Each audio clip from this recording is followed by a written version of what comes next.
Welcome to the Curio Chronicles. I am Nathan Nunez, your curator of curiosity here at Curioporium, located in Factory Square in Southington, Connecticut. I want to thank everyone who's tuning in to our very first podcast episode.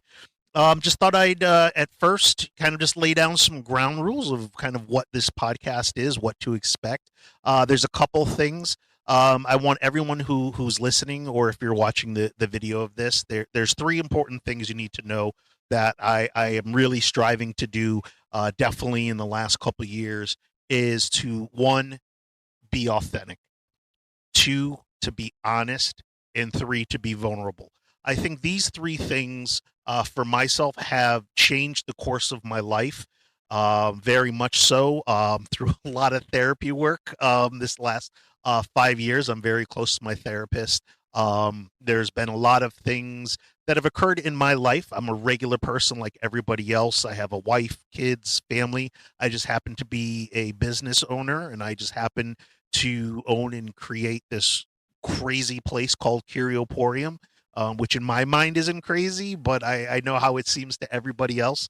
But those three things, first is just I want to be as authentic as possible. There's a lot of good things, there's a lot of bad things, there's a lot of things in between that happen on the day to day. And since Curioporium is, as you'll learn, is such a personal and important thing to me, those things really bleed into each other, and there's a really big gray area. And I don't think one can be kind of presented without the other. That comes to the vulnerability part of it. It's taken me a long time to become, somewhat vulnerable and be able to sit back, see what I've created, and everything else that comes along with it. And the last one is being honest. Definitely honest with myself, honest with you, the listeners and subscribers, and just being honest in general. I think those three pillars has really what made Curioporium what it is today for this space. There's a lot of things to get into, the history and all this and all of that. But I thought kind of the best way to start off our first episode is just to talk about curiosity, what curiosity means to me, what it doesn't mean, things like that. Um, Curioporium's always been kind of a funny thing, especially opening here last March. A lot of people were, "What is this?" That's number one question. The number two question, which I don't really get as much now, is how do you make money?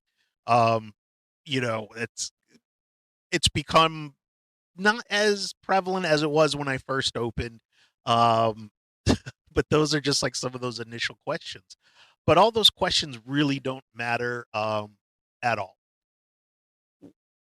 The main question I think is, I'll talk about the how and whys. Curioporium is a how. Okay, it's a how. To understand that, you have to understand the why. For myself, ever since I was a little kid, my upbringing is very typical, and it's not really fully kind of reflected here in Curioporium. If you look hard enough, it is. But raised Catholic elementary school, high school, Jesuit college, things like that.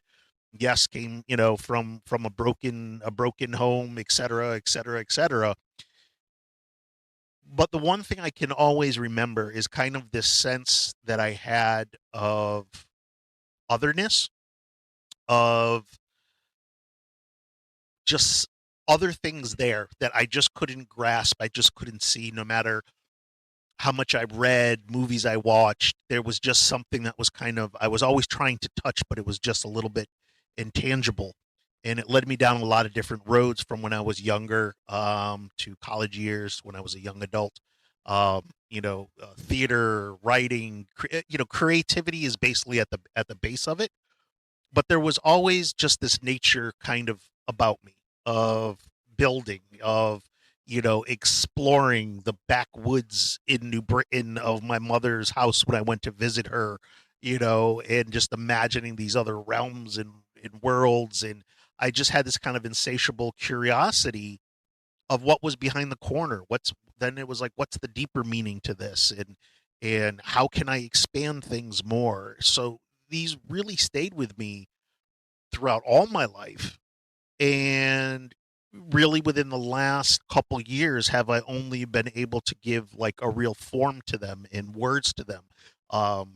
Definitely through therapy, but a lot of kind of self actualization and looking at myself in my childhood. um, but that curiosity piece is really important to me. I think the idea of being curious. So we can break it down this way. What's curious? What's a curiosity? Curiosity. Usually you think of a unique item, something strange, something unusual, a curiosity shop. What is it to be curious? Inquisitive, to want to know more. And there's tons and tons of definitions, but none of them fit my definition of what being curious is. I think the idea of curiousness and curiosity that I have, you know, I feel isn't really prevalent anymore in our society. It's not as prevalent as it was. Um, and I say that because I always think of myself at another time, whether it's, the Victorian times, 1800s, 1700s, or, even before then. It was something that I think, as the societies grew and cities grew, there was that natural curiosity, that discovery. There was a high value put on exploration and discovery and all that. And if I look at things now, it's kind of the opposite. It's, don't discover, don't ask questions. Um, just listen, and we'll tell you what to be curious about and what not to be curious about. Um, but that definition of curiosity back then, I would say, is kind of closer to what I feel, and is really the seed of Curioporium here. And without putting myself into it, or if you not putting yourself into it, you're just a bystander. Oh, I'm curious. I read books. I'm curious. I love fantasy movies. And what I mean by kind of, being by yourself is you're looking into something, you're watching a movie, you're reading a book, you're playing a role playing game, you're exploring archaeology or whatever it is. The meaning for me is very much embedded in down in the core, in the bones. Um, if we're not curious, we don't discover. I don't believe we grow. I don't believe we are full humans, full people. Um, Somewhere along the line, that idea of curiousness was really kind of pushed down. Then it became odd. Curiosity, odd, oddity. I mean, how many people during Victorian times were so proud of their cabinet of curiosities? They would have parties to celebrate what was in there. If you did that now, it's probably some of your normie friends, as I've heard people call them, would think you're weird. You're Halloween all the time. There's so many things kind of thrown around that I think people really forget. Um, that some of the things that go with the word curiosity now and oddity were very, very mainstream. I mean, mostly in England, but, you know, kind of here in the US, it was more sideshow freak and things like that. But it was fully accepted and was part of the culture. And you didn't look at Lord so and so and be like, he is a weirdo. You know, that wasn't that wasn't the case when the British upper class was pilfering all of the tombs and pyramids in Egypt and just buying mummies hand over fist just to have unwrapping parties and all these crazy things. It was the norm. But now it's like, ooh, shunned, and here comes, Curioporium, and we're going to be the curators of curiosity. And we get that question of what is this? Because a lot of people have forgotten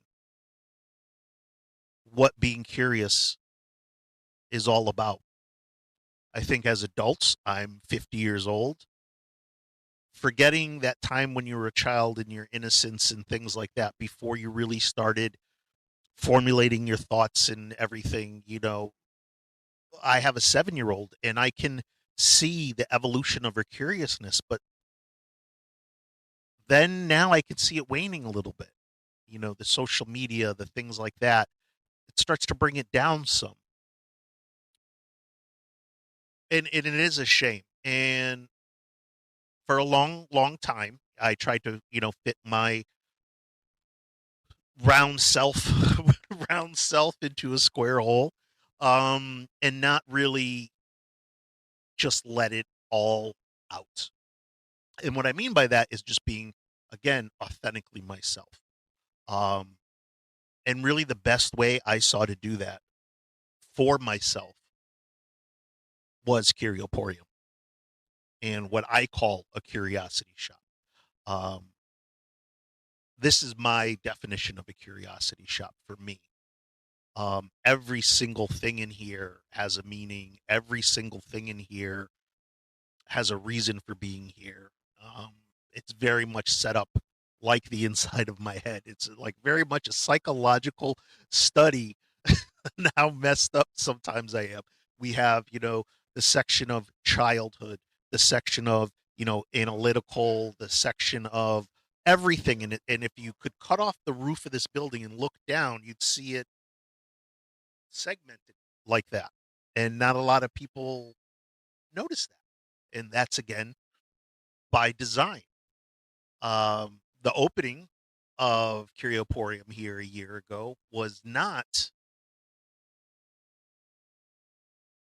a reopening or rehashing of what Curioporium once was. I mean, Curioporium's been around since 2018, a couple different versions, antique store, weird antique store, immersive shopping experience, immersive role playing. Yeah, I mean, it's been through a lot of different things. And the one thing I can wholeheartedly say is up until this point, none of those Curioporiums were myself.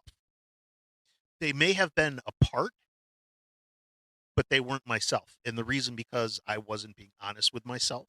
I wasn't seeing the value in myself. I wasn't seeing the curious nature and letting that really kind of take over. It was everything with, foot on the gas, foot on the brake, foot on the gas, foot on the brake. And we're going like this, right? And we're going like this, when you're teaching your kids to drive, right? That's exactly what that experience was like over the years. Some really good experiences and some really horrible, traumatic, bad experiences. So when the doors opened here, I was at the most vulnerable time probably in my entire life. For me, this was me on display. Are people going to compare? Are people going to this? But during this time, the one thing I was working on was myself. And it really became is I don't care. And what I mean by that, and I don't care, is this is me.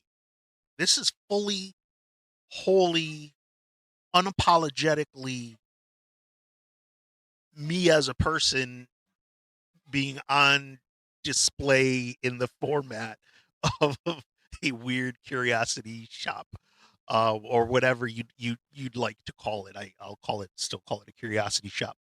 Um, but again, it's something different for everyone. But for me, it was a place. Hey, I like this, so I'm going to put it on display. I like that. I want to decorate it this way. I want to do the lighting like this. There was absolutely nobody saying, no, you can't, or no, think of this, and the customers and this. If I wasn't putting together this shop as authentically as possible, people would not be having the reaction and experiences that they are. And to be honest, it's grown beyond me. It really has in a lot of sense. Curioporium is its own thing, and it's building and growing, and you know. But I can come in here, and as soon as I open, literally as soon as I open the door, as soon as if you have a chance or have had the pleasure of coming in, um, one of the very first things you see is stuff from my childhood. So that was very, very purposeful. And that's something when we talk about the design of the shop in some future episodes that I do want to get into. But the intentionality, I guess, behind this was for me to have a place that I feel fully comfortable. I feel fully seen, fully heard. I think that's something everybody wants. I think that if you're going to look at the realm of creative people or artists, that's a huge part of it. You do have ends of spectrum where artists, define themselves by the critics or define themselves by how popular. You'll have the other end of people who is they're purely defined by the art, and they, to the extreme where they don't care about anything going on. It's, the art speaks for itself, and there's everything in between. But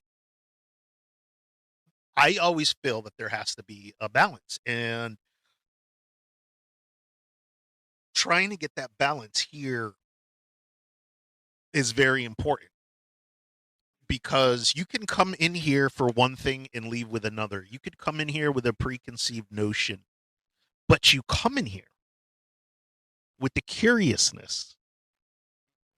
So using that word and using it a lot in a lot of different ways, to have the curiousness to want to step through the door, to have the curiousness to take another step, to open a door that's shut, to open a lid for something. You have to be curious in order to do this. And the way some of the things are structured here, it is not normal. It is in two ways. It's not normal to go into any store and just touch everything. It's not. It's not the way society's constructed us to socially behave. It's definitely, not in the cards to go to a curiosity shop or antique shop and just rummage through everything and play with everything. At the core, that can be done here. So you have to not just be curious, but be able, if you want to be curious with something here, you've got to push those social norms away and say, I am going to pick up this jar of eyeballs. Ooh, I am going to play with X, Y, and Z. And that's the kind of layered part to curiosity. It's an adjective, it can be a verb, an adverb, a subject, I mean, a noun. There's a lot of ways I use it. And I guess it's one of the words right now that has really come to kind of define myself, because the curiosity is of the utmost, I think, important when you are coming in. There is not going to be a store where you can, like I had said, touch eyeballs, pick up something from the 1800s, put it on your head. It's just not going to happen. Or if it does, it's very rare that occurs. So it's kind of my way to invite that curiosity into people. So there's two sides. There's the person coming in, the curiosity to step through the threshold of the door, the curiosity, the freedom of curiosity that they're being given to explore, whether they're going to take it or not. The curiosity just to sometimes open up their mind to something different, that's not the norm, that's not the convention, to let the experience speak to them for them their own self and what that experience means. So I bet you thought it was just, hey, I'm going to come into this really funky, creepy Spencer's wannabe store and I'm going to look around for some freaky stuff. Like, sure, if that's, I've heard that, but intentionality comes with authenticity. It does. If you're being authentic to yourself and what you're presenting, that other piece is going to come naturally. And that's what I really discovered over the months is of being open, is that things that I didn't think of are just happening because of the core of it. And again, the core of curiosity. Um, and maybe this is a good segue into the curiosity of the senses.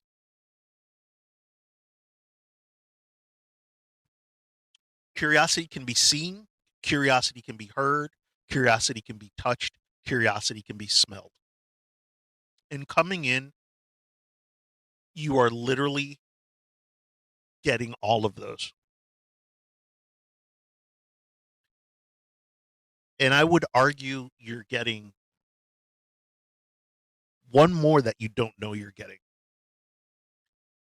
It's a otherworldly sense of curiosity, I think. And if you're what we call a regular or somebody who comes in a lot, I think you kind of know what I mean. It's this feeling. Like, the way people say, ooh, this tastes, this has umami, and it's a combination of all these things. It's kind of like an umami of curiosity. Oh, yeah, that's pretty good. We're going to call it the umami of curiosity because you can't quite put your finger on it, but it's a makeup of the sound, the smells, the sights, further enhances things. That's why touching is so important. If I have, let's say, a skull, I'm holding in my hand a half of a red fox skull. Um, this skull has been bleached, so it's beautiful. It's not particularly my favorite type of skull. I prefer more naturally found skulls are my absolute favorite. The next ones would be, beetle cleaned. But I'm holding a skull in my hand. And for myself, I can think of my brain can kind of firework, I guess. So the firework goes up, which is the skull, and explodes, and all those sparkles are all different areas my brain goes to just because of touching this skull. Now, if I'm looking at the skull, my brain goes to a bunch of other different places.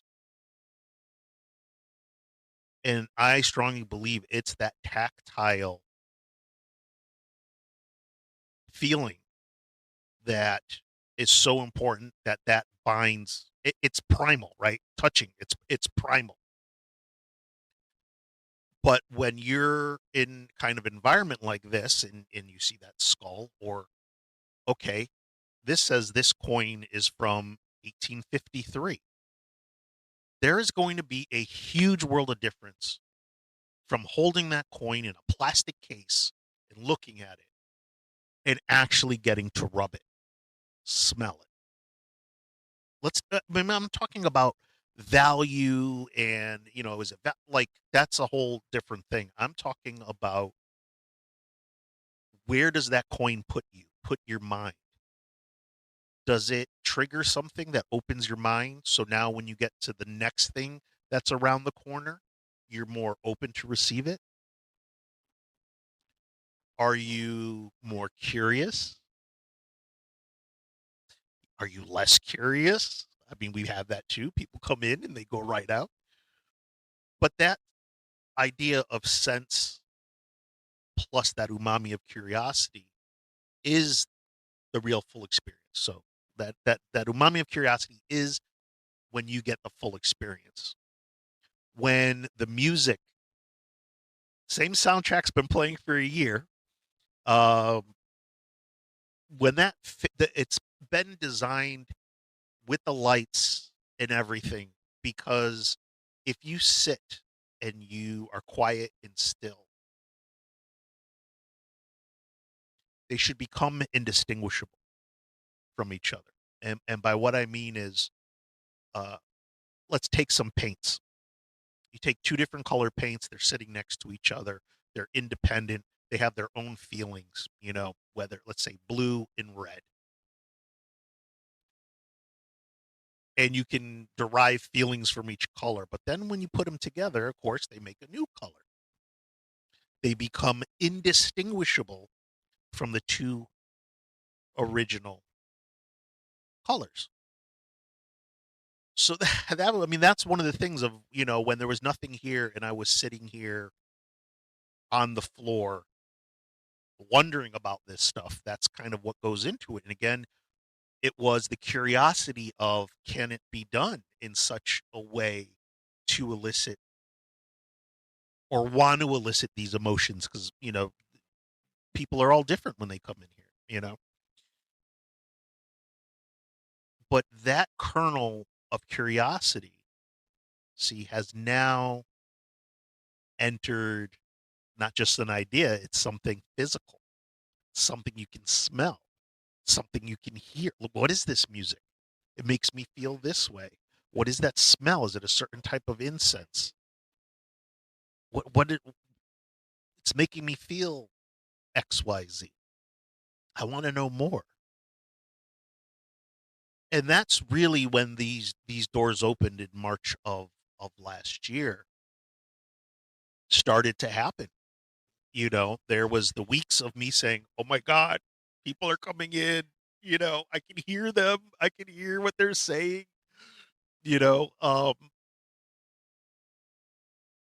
and there's some difficulty in that. But if I wasn't in the headspace of where I was, I mean, it is kind of hard for anybody to be in a space and for 8 hours a day, let's say, like, you hear people not critiquing but talking about you inadvertently. you know. But because I was being authentic and honest with myself, it totally, totally changed my perspective on things. There was no, whereas before, let's say, you can define yourself by the success of your business, right? It's like, that's a whole nother side of it. So, by the success of your business and selling and money. I remember when it first opened and it was just me and, family members working the counter. You could hit a report. It was like the sales report. I was hitting that sucker like every 15 minutes. Ooh, ooh, ooh. Did we go up? And then what does it tell you? It shows you last Monday versus this Monday. And I had so many therapy sessions. And, the one thing I could say is when my therapist said, "Nathan, fucking stop it." That's how she talks to me. I love it. Just fucking stop it. I was defining my success by how much merchandise was sold. Or did people really like me because that converts into sales and as she said, she's like, "Listen, you slip backwards into that little insecure kid, the person who's not being authentic with themselves." And it was tough 6 months. Here I am learning all these new things about myself, opening up this new shop experience, trying to deal with all these things with this new mindset of myself. And yeah, I stumble and trip and fall, and I still do. But when all those things hit, let me tell you, I like now I don't check things, like like that, because things can happen here that are curious in nature. Would I rather somebody come in here and buy one of something that's expensive, right? Or see the utter joy. This is true, another utter joy in an 11 and 12-year old's eyes because we have a Jack the Ripper section. It was a shopper. She came in with a family, and the dad said, they went over to England and they went to the Ripper Museum, and just the child became enamored with Jack the Ripper. I've studied Jack the Ripper for decades. And here I am, so excited. I have now turned into this age of this girl, and we're talking about Jack the Ripper, and I'm like, ooh, let me show you this. Ooh, look, this is a coin from the same year where the stuff happened. Ooh, oh, did you know I did a play? And we start talking, and So which one do you think I'd want more? Right? Yeah, the kid. The business person who's got to pay the bills. It says yes, that, but that is purely secondary.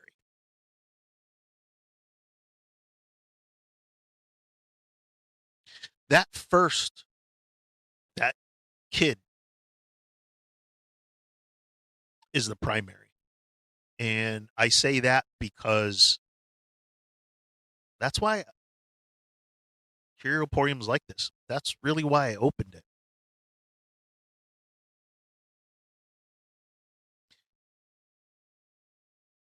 I opened it for that little Nathan, so young, naive, had to grow up and be older beyond my years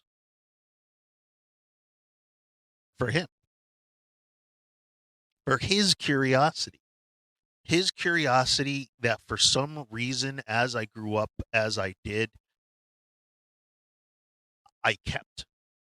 Whether it was locked in a box, it's put away somewhere, deep down inside, it was there. And all these things that I did in my life actually came back to that curiosity. So for me to have this conversation, I can relate. I can put myself in the kid's shoes. I can. And there is absolutely no better feeling than that, of success, of whatever you want to call it. In those stories, I mean, there's just so many stories. I mean, you could write a book of the stories of people coming in and the things that are said, that are happen. There's so much more we'll get into in other episodes. Um,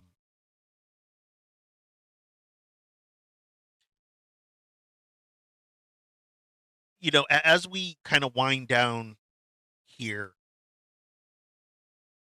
Curioporium is not trying to be. It is. And by that, I mean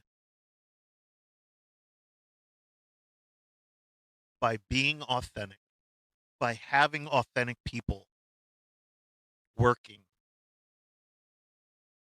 Miss Nicole, Miss Sabrina, who's been with me the longest.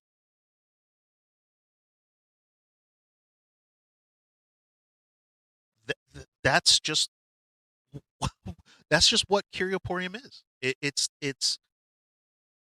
I'm not trying to be, or with everybody, to build the most amazing, incredible. No, I'm not trying to give the most immersive. No, I'm not.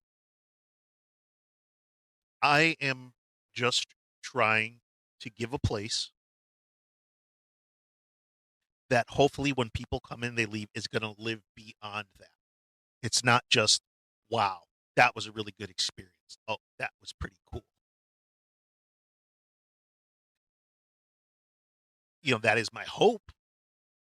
And how do we get there? Strange things, curious things, whatever things. And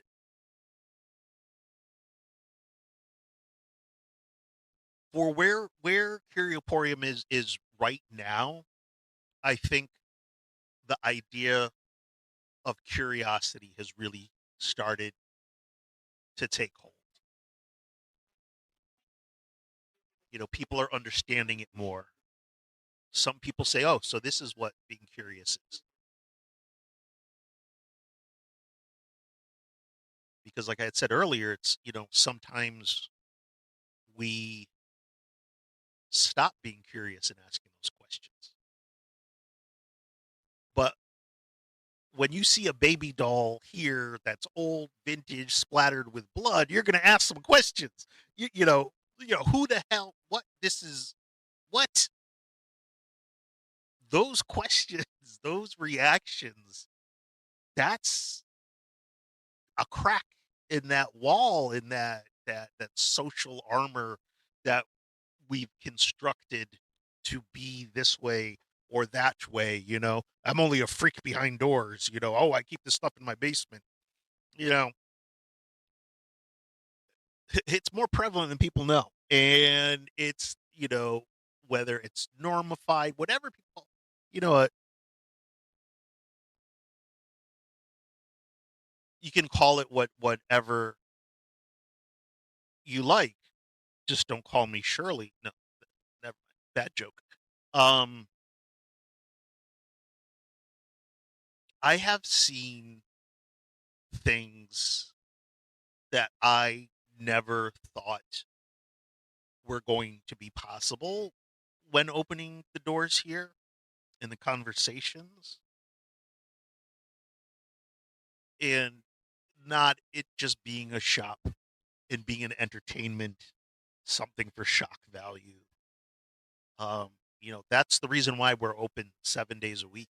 Is why not? We used to be closed on Mondays. I still came in every Monday to do work, so why not be open? That allowed us had the fabulous Miss Nicole come in, and the hostess of Curiosity, sharing her perspective on things. The rest of the week, you have Miss Sabrina, who has so much knowledge and is so personable and just fits.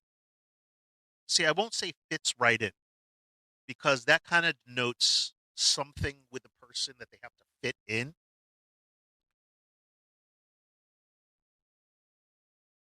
It was more natural, her joining us, and for myself, the interplay between Curioporium and her is it's a delight to watch, because there are people when I work stick their head in the door. Hey, is Sabrina working? And I'm like, no. They're like, okay. Well, I didn't mean, just okay, because they think they're being rude because I'm not Sabrina.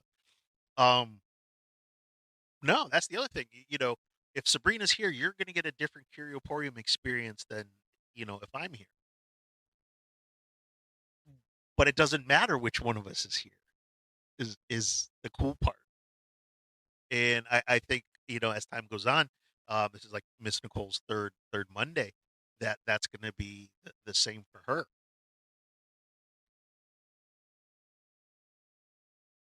All in all, my hopes for this podcast, whether you're listening to the audio podcast, um, on Spotify, or number of our live broadcasts that we do live on Saturdays from the studio, whatever it is just to bring some sort of curiousness back into your life, or show you something that you may not have seen before or heard.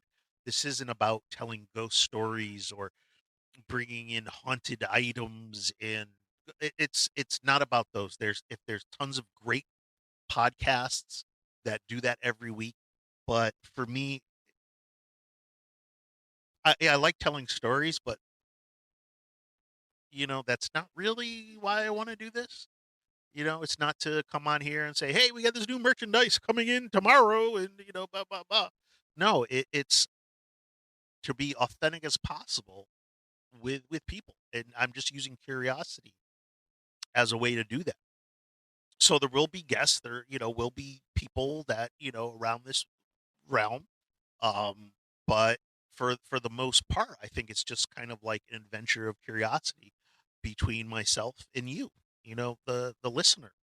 What's going to be new, what's happening, and I want to be able to share those things, as I mentioned earlier in the beginning,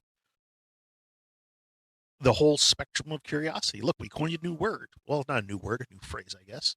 The umami of curiosity. I think it's exciting times ahead. I really can't wait. And again, I just thought it was extremely important to kind of start off with the first episode. Maybe call it, since it's called the Conundrum of Curiosity, delving into it a little bit more. And the one thing, I just like from this episode for everybody to take away is just one little thing, one little parting thing. Just take a short amount of time out of your day at some point, whether you're walking to work, you're out getting something to eat, wherever you are, try to find the curiousness in where you are for a short period of time. What does that mean? What does that mean to you? I mean, I'd love to see some comments about, what really, curiosity means to you. What moment did you take to be curious?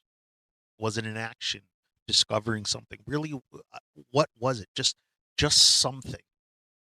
They say every day just do one thing differently, or do one nice thing, or something like that. But curiosity starts with yourself and grows from there. So please take some time and just be curious. All right, everyone. I'm Nathan Nunez, your curator of curiosity from Curioporium. Here on the Curio Chronicles podcast, I want to thank you for listening for our very first episode. And remember, drop any comments you'd like. I hope to see you if you are anywhere in the world and want to come to Curioporium. You have an open invitation to always stay curious. Thank you.